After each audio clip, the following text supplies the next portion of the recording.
The Berlin Wall is still standing, but only if you go back to a bit of South London. And the man who put it in his garden invited me in to have a look. Stephen Thorpe's a property developer who decided what he needed to complete his garden was a slab of the Berlin Wall. He tracked down a farmer in Germany who'd reused bits of the old wall to build sheds in the early 90s. At that time, no one wanted it. Now, it's a valuable artwork.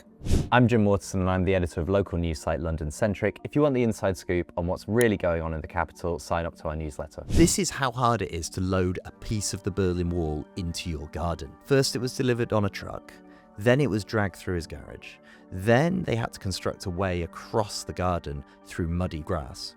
And then finally this massive structure was used to pull the piece of Berlin Wall into position. And that was fine for a while. Then the neighbour began to object. The neighbour wanted him to tear down the wall. Tear down this wall. Steve used to travel to Berlin with his rugby team in the late 80s and says he remembers being there when the wall fell. Buying a block of that reminded him of those trips. He won't tell me how much he spent on it and says that not even his family know that.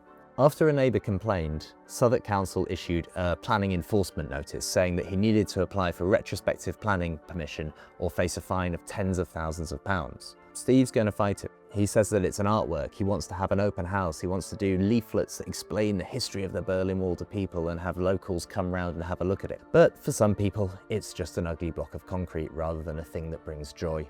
There's bits of Berlin Wall spread all over the world. Some of it's in Germany, some of it's in a shopping centre in Lewisham, and some of it's at the Imperial War Museum. But at least for a little while longer, a chunk of it is in a man's garden in South London.